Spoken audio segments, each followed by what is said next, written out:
And we're back. Welcome back to my channel. Are you guys sick of me saying that yet? So hello poppies. It is I, Papa Poo Poo, one half of your favorite bodily function group, Papa Pee Pee, Papa Poo Poo of Educate Me Papa. You may notice that my better half, Haley, is missing today. But that's okay. She is doing okay. She's going through some personal stuff right now and needed some time to take care of everything and just make sure that her mental health was okay and that all of her affairs were in order. So today I will be recording by myself. Wish me luck because I'm a little nervous. It's a little weird talking to people, but basically talking to myself. Um, Little update on me, I guess. Nothing really going on. I got my eyebrows remicrobladed, which I'm very excited about because I was getting sick of filling them in again. Got them microbladed for the first time in February of 2020, and they lasted for 2.5, 3 years, and then slowly started fading where I had to fill them in. And I was lucky enough to be able to get them redone, and I'm very happy. I also got a set of eyelash extension clusters off of Amazon for a whole $9 and did them myself. Um, I got a promotion at work. I don't know if I already talked about that on the show or not, but a big promotion, which I'm very excited about and very thankful for because I finally work somewhere where I feel seen and appreciated. So life has been busy with that. I was up on my lease for my previous car, so I leased a new car. Yeah, I mean, lots of good things. Life is busy as always, but things have been pretty good and, you know, just thankful for that. And I can't wait for next week when Haley is back. So, it's a little different not having someone to converse with, but you're my audience. You're here. If we wanted to, we could make this a little interactive while you're listening. I think I'll probably put some questions in like the polls on the different podcasting apps or platforms, and then I'll probably ask some questions in the video here. And if you want to, I would love for you to give your opinion, answer the questions, whatever, in the comments below. So, to make things fun today, I decided to delve into the wild world of Reddit again and just go through a couple different communities and subreddits to see what I could find, and just found a bunch of different things. So we're going to start off with a classic. Am I the asshole? Okay. So I'm reading off my phone. So I'm going to try to not, I'm going to look at my phone, but I'm still here. Am I the asshole for refusing to attend my mom's wedding because the day is so important to my wife? My mom is currently engaged and so far hadn't said anything about the wedding. For some background, my wife, Lainey, which is in quotes, so I think it's like an alias, loves the holidays but never gets to host as my mom won't let go. And yes, I know Lainey could still host, but no one would attend. I've previously asked my mom to step back and let someone else have some limelight, but she says Lainey can host when she's dead, when the mom's dead. And she isn't even that old, so we are talking maybe 40 something years. The one holiday Lainey gets to host is New Year's Eve, as it isn't a family based holiday and our friends are available. Lainey loves it and goes all out. She begins planning the party right after the last one ends, and her goal is always to be bigger and better. My mom knows we have had some parties, but to be fair, I don't know if she knows how much they mean to her. She isn't very close to Lainey. Anyway, my mom just set her wedding date for New Year's Eve 2025 in St. Bart's, so hosting would be impossible for Lainey. When Lainey heard this, she was beyond devastated. I saw some tears in her eyes, and I told her to give me time to think it through.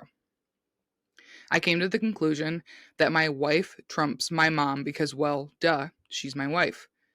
I feel my mom is being kind of selfish taking our holiday and trying to summon us all out of the country when she is used to having all of the attention on her anyway, and I don't even like the groom. I called my mom and explained that it is an important holiday to Lainey and I won't be able to make it to her wedding. She called me an asshole and said it would be embarrassing when people asked where I was. She tried to guilt me, but I wouldn't hear it. My aunt and uncle had a pretty bad reaction and banned Lainey and I from their house.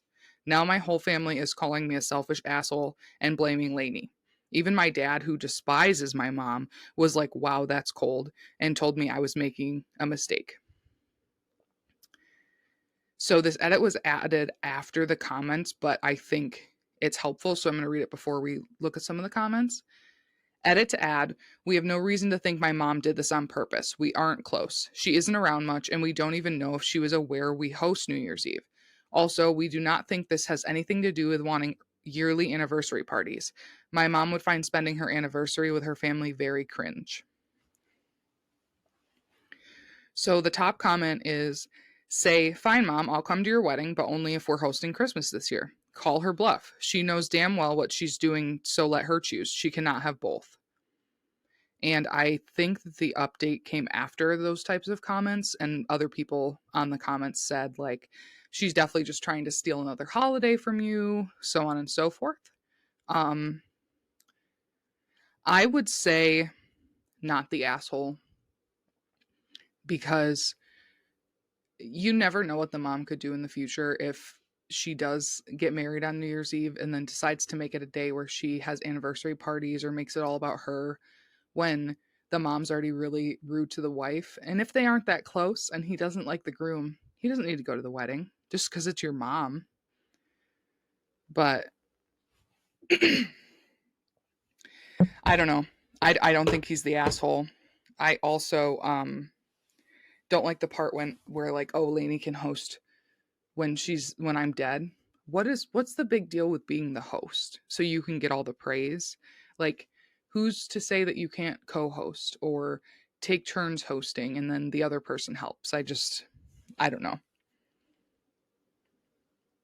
There was another really good comment. Oh, this one. It says, yes, go to the wedding. It's your mom's wedding after all.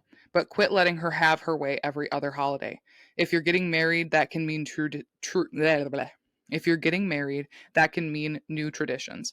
You don't have to ask for every holiday. Just give enough notice and say Lainey is hosting. Know that it may be a very small gathering or just your friends and no family or extended family. That's a good one. If your mom doesn't seem close to Lainey and might not like her anyways, or your wife, Lainey in the story, why do you want to participate? And who knows, you might be able to get other people in there too, and other people in your family might feel the same way.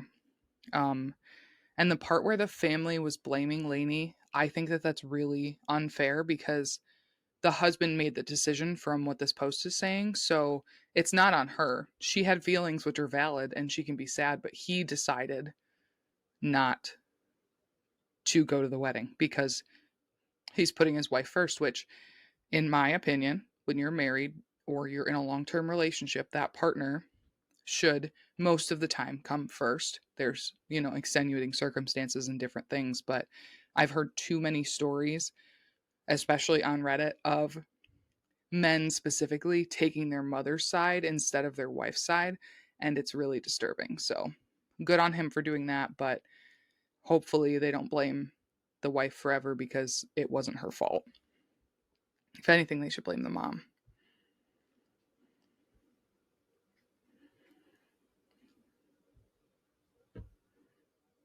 Oh no. The next one I had ready said it was removed. Oh, I took a screenshot. So proud of myself. I did links for everything, but for some reason I took screenshots of this one. So this is another Am I the Asshole? And it is, am I the asshole for not apologizing for hitting my vegan sister in law for snatching my pork sandwich from me that I was craving and telling me I was disgusting? Title's a little confusing, but this is a good story. And the day I took a screenshot of this was 2 days ago, and it was posted that same day. So, am I the asshole for not. Am I the asshole for no, can't talk. Am I the asshole for not apologizing for hitting my vegan sister in law, for snatching my pork sandwich from me, which I was craving, and then telling me I was disgusting? I, 26 female, am currently 20 weeks pregnant. I have a craving for pork. I can't get enough of it. I have to have it with everything I'm eating. I get very emotional if I can't have it. I wouldn't even go so far as to say I'm obsessed. Oh no, I would even go as far as to say I'm obsessed with having it. I'm sure my poor husband is sick of all the pork dishes we've been having, but he's been a real supporter and thinks up creative dishes for me because he's a chef. I'm even eating some pork as I'm writing this. On to the story. A couple of days ago, it was my mother in law's birthday, and my husband wanted to do a birthday dinner for her at our house. So everyone showed up at our house, including the sister in law, who is 24. Last year, sister in law became a vegan. She is very passionate about it and good for her. However, she can be annoying when she becomes too pushy with her beliefs. Majority of the time, everyone just ignores her when she starts ranting, but she usually stops when someone tells her to knock it off and when it becomes too much. But this time, I feel she went too far. My husband made dinner, and he even made sister in law food to her preference. Everyone was eating and just catching up when my husband came in with my pork sandwich. I was sitting next to sister in law and she started ranting again, but I ignored her and started eating my sandwich.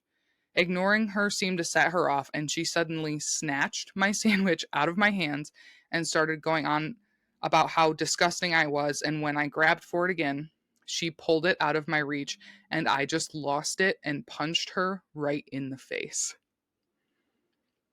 She fell off of her chair, and my sandwich was all over the floor. And seeing that, I burst into tears and left the kitchen. I took my husband, it took my husband a bit to calm me down. I heard yelling in the kitchen. My brother in law was the one who told me what happened after I left the kitchen since me and my husband were upstairs, and by the time I had calmed down, everyone had left. Basically, half the family was mad that sister in law did that, and the other half said I shouldn't have hit her. I agree I shouldn't have hit her.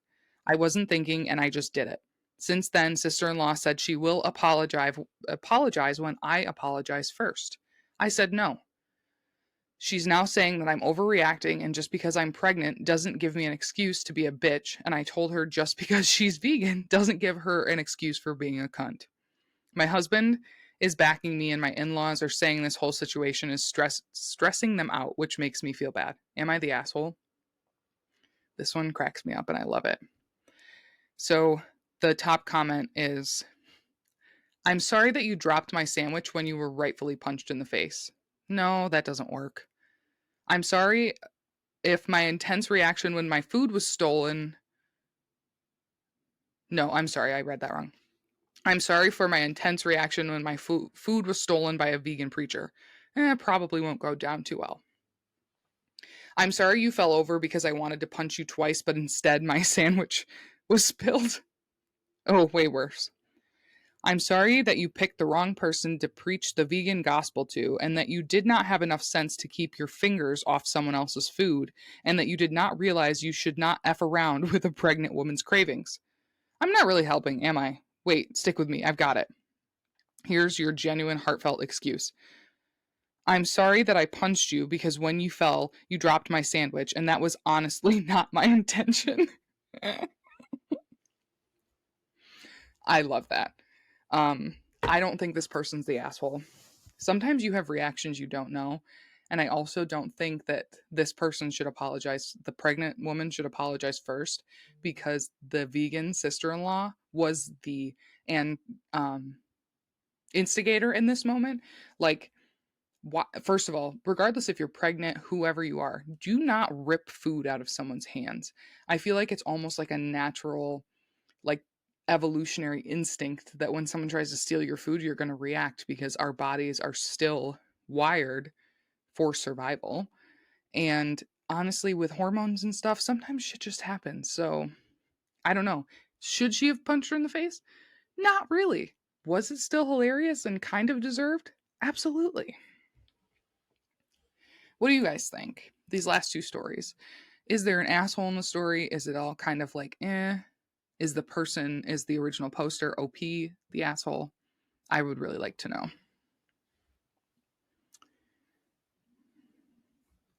All right, let's go to the next one.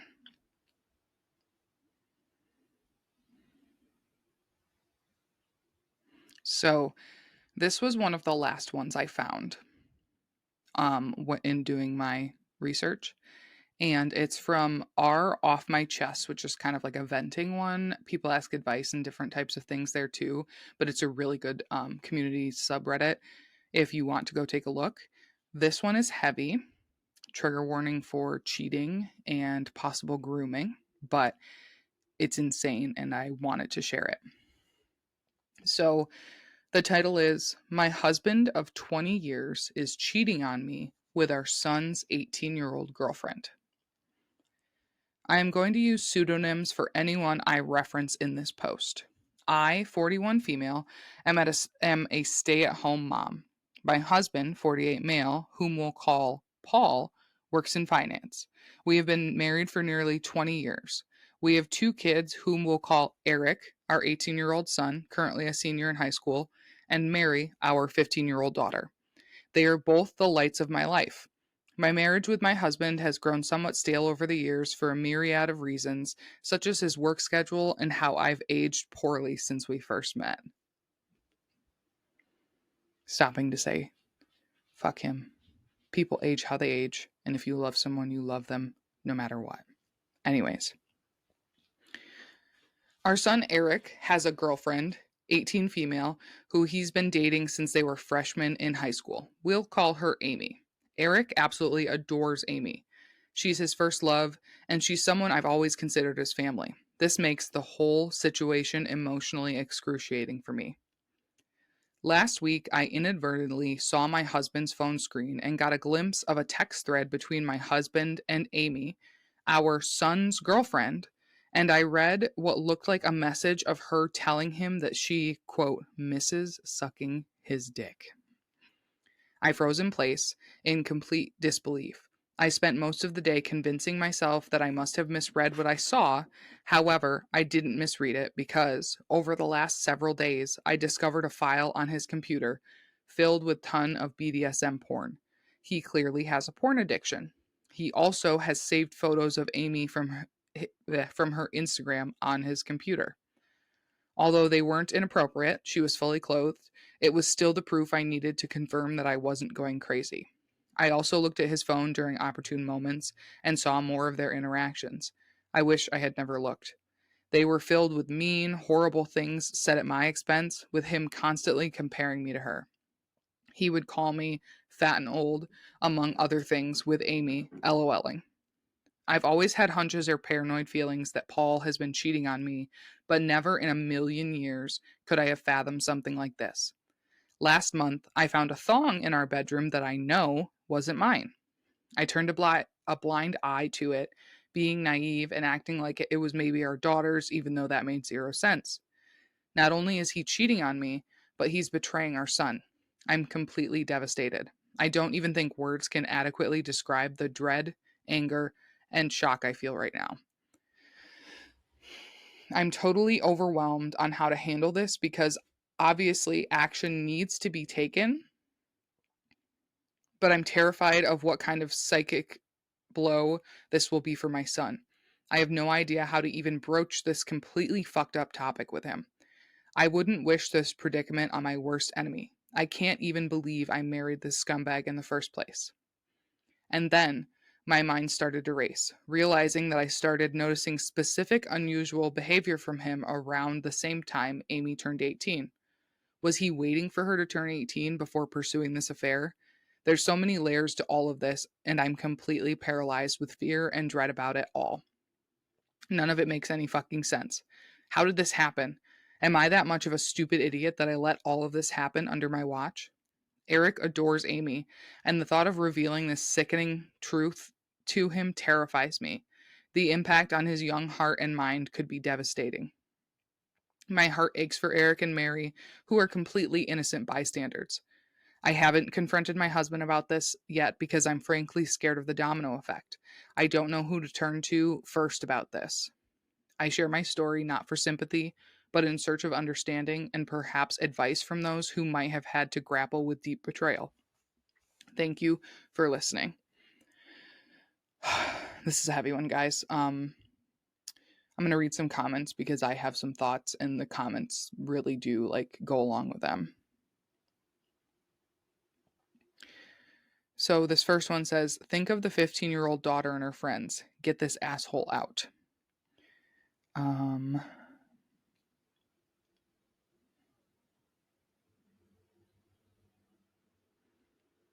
I had to click see full discussion.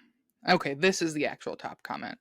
Your husband is a piece of work scumbag, the lowest of the low. Unfortunately, you'll have to tell your kids one way or another as you file for divorce. Your sick husband has been grooming her? Question mark.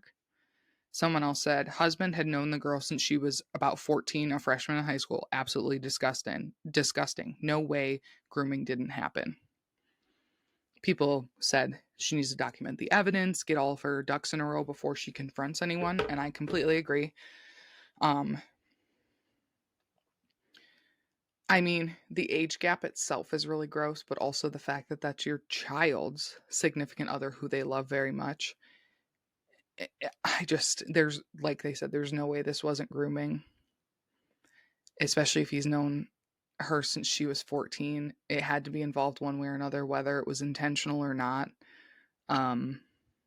It's absolutely awful, and I feel for this person. This is one I'm going to be following, and hopefully I can provide some updates on, because wow, that's a doozy, and I need to know what happens, and I'm sure some of you will want to as well. What are your thoughts on this? I'm sure most people who listen to our show agree that it was most likely grooming, and obviously I think everyone should agree that it's fucking wrong and disgusting, but yeah.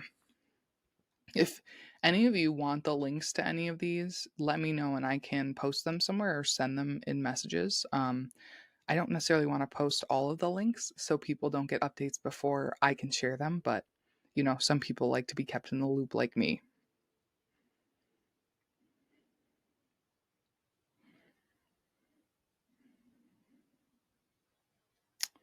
Let's see.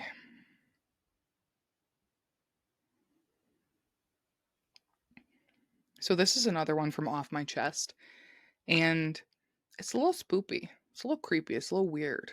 And then this is going to be my second to last one. I have one more that I'll share that will end us on a bit of a higher note, but this one's something. I found my wife's secret Google account and I'm sick to my stomach. I, male 36, met my wife Bailey, female 33, 9 years ago through mutual coworkers, and we hit it off immediately. I fell absolutely over heels with this woman. Nope. I fell absolutely heels. I fell absolutely head over heels for this woman. She was everything I was looking for. I had gotten out of a toxic, dare I say abusive, long-term relationship right before that with a woman Bailey had been acquainted with, but not friends with. I had her blocked on everything and had no contact with her since breaking up. Bailey and I got married right after the tail end of the pandemic, bought our first house together, and started trying to conceive. That was difficult because Bailey has PCOS, but last year she finally gave birth to our first daughter. I'm having a blast being a dad. It's kind of a dream come true. I finally got my happy life with my perfect wife, until last Monday. My laptop's battery shit the bed, so I opened up Bailey's work tablet with an attached keyboard, which you can set up like a monitor. I don't know why that needed to be in there, but whatever, to check on some tax stuff. Since she wasn't home, it was just me and the baby, but we've never asked permission to use each other's devices. We've always been open like that. There's nothing for us to hide. At least that's what I thought. When I opened up the internet, I noticed she had the incognito tab open. Never in a million years did I expect to discover what I did. My wife had a secret Google account with a photo album saved called XX. So I clicked on it. Did I discover an affair? Nudes? Nope. In this Google album were over 300 photos, 348 actually, of my ex, the woman I was with right before I met Bailey. the woman who tormented me and made me feel worthless. The album said it was started back right around the time Bailey and I started dating and was updated as recently as 2 weeks ago. The photos range from candid shots with family to pictures at her work functions, and there were even pictures from her yearbook. I don't know how Bailey could have found her high school yearbook photos. Photos from vacations, ID photos from work, pictures of her in crowds, screenshots of videos, and screen recordings of videos. Just her. The other people in the photos would be scribbled out, or the photo would be cropped and zoomed in on just my ex. There was other disturbing things I found too. There was another album with just zoomed up pictures of my ex's hair. Come to think of it, Bailey had recently started wearing her hair different, and my ex had a very identifiable hair type. There was another album with screenshots of comments on social media. Of course, I can't find them because I have my ex blocked. Like Facebook groups my ex is in and public posts. My ex is very low key on social media. I can't imagine the lengths Bailey went to find them. My ex literally lives in another country now. There were also different links to the exact outfits she was wearing, like very specific blouses and trousers. You'd have to really go looking for to find. A specific water bottle I remember her purchasing, and identical hiking boots and sandals. So basically, my partner of almost a decade has been single white femaling my ex girlfriend, has secretly stalked her to the point of buying her exact clothes and changing her hair. And now I'm starting to realize Bailey's new interests over the years were actually just my ex's interests. Bailey has turned herself into my ex. Everything feels like a lie. Our love is a lie. The things we share feel like a lie. I threw up and had a panic attack. I looked at our daughter and felt betrayed.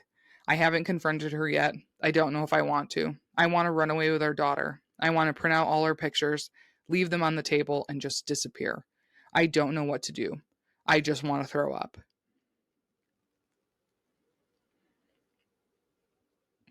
And then so this was posted 2 days ago as of recording, and today's the 19th. Um, Someone commented, "I'm so sorry, this sounds like something out of a creepypasta." And the original poster said, "I'm actually surprised with the amount of support I've gotten on here in the last hour.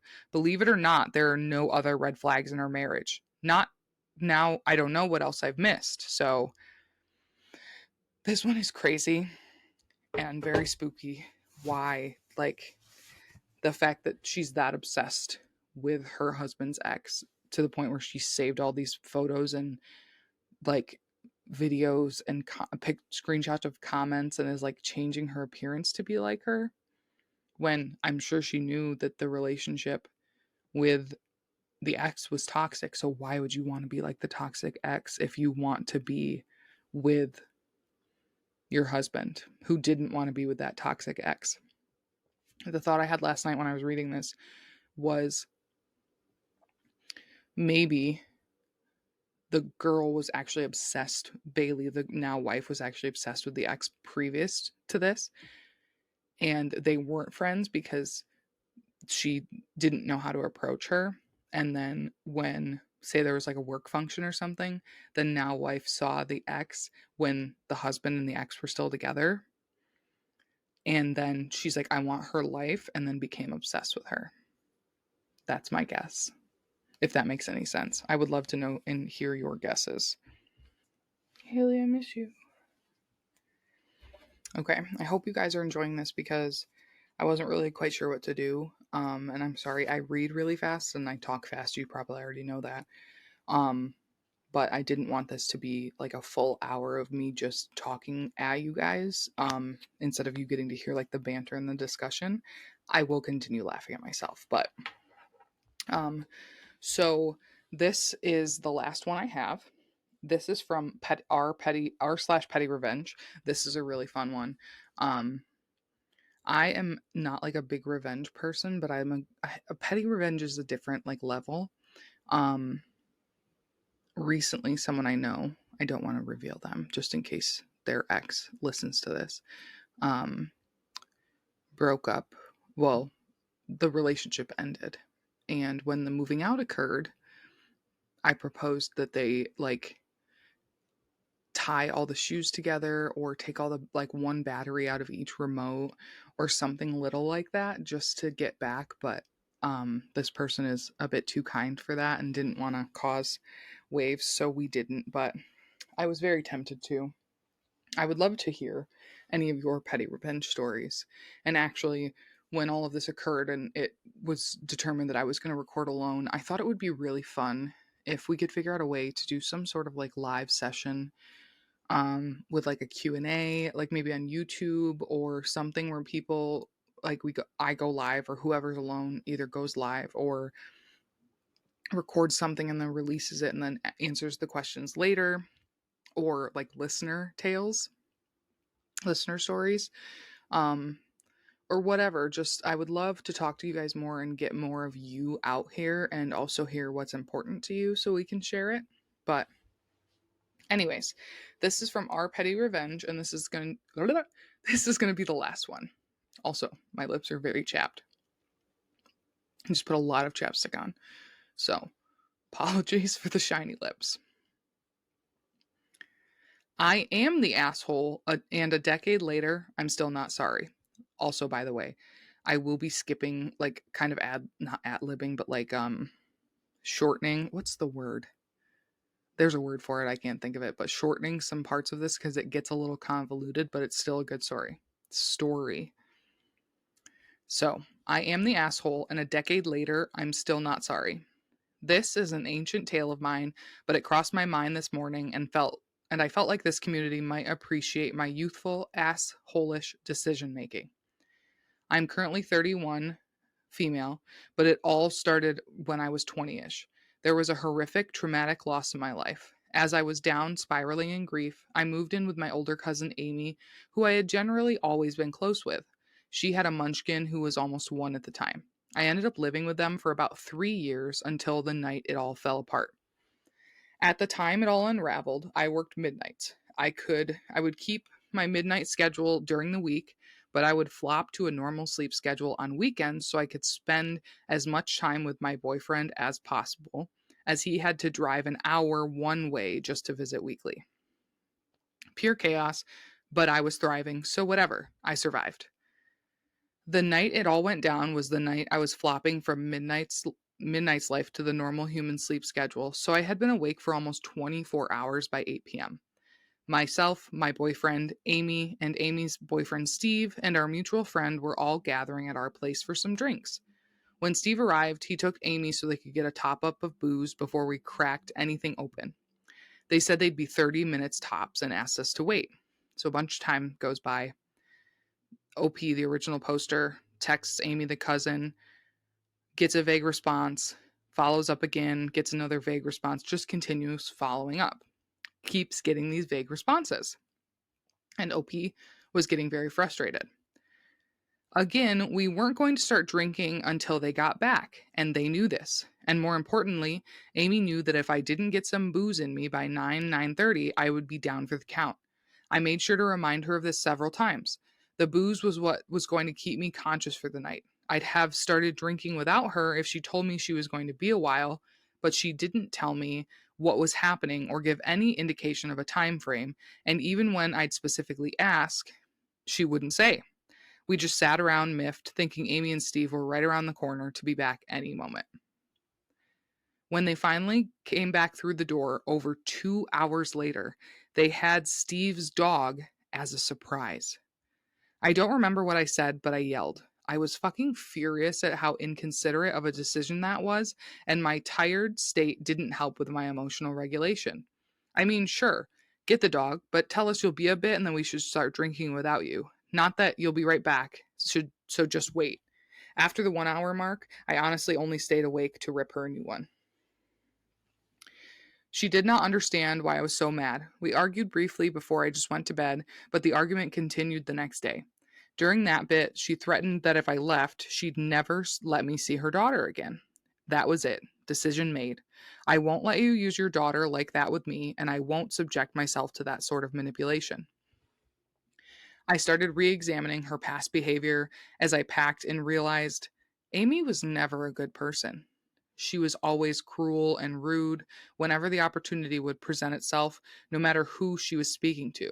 Once, at a mutual friend's birthday party, she directly told the birthday girl, who was a larger woman, that she should never lose weight because then she'd be prettier than Amy. Similarly, she seemed very frustrated when I went through an insane fitness shape and was suddenly in better shape than her.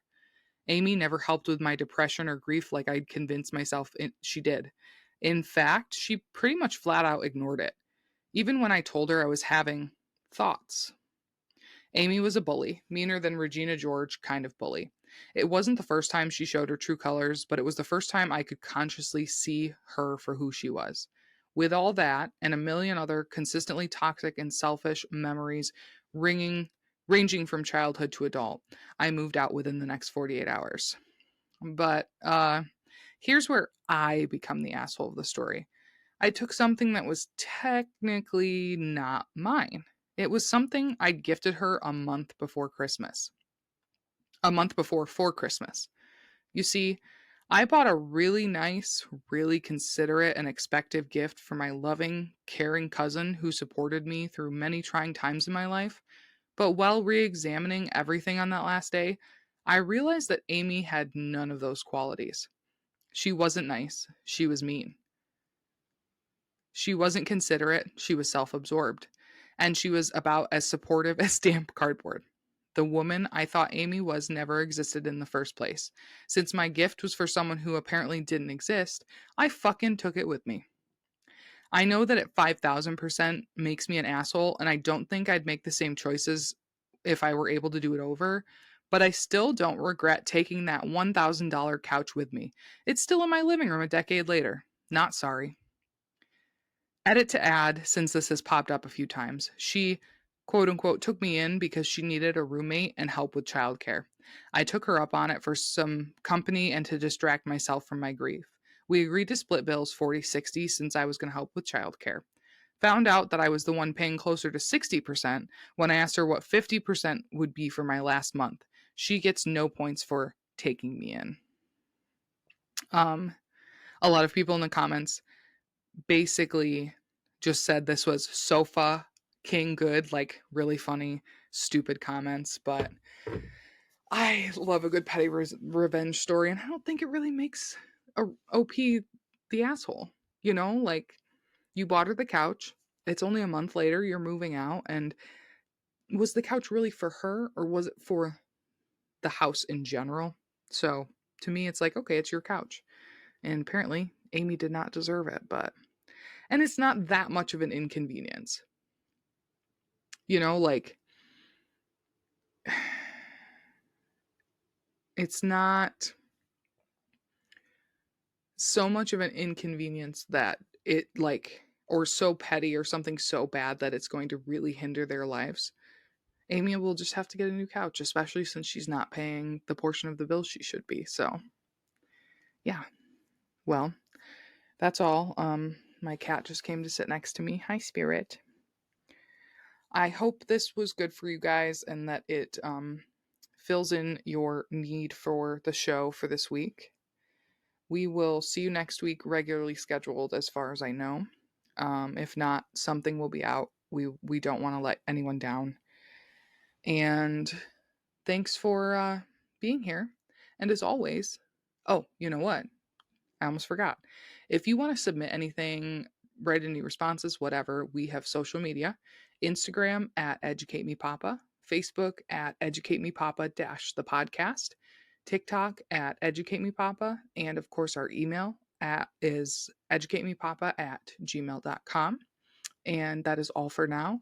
We will talk to you soon. Love you so much. And as always, thank you for listening. Thank you for listening. Thank you for listening. Thank you for listening. Thank you for listening. Thank you for listening.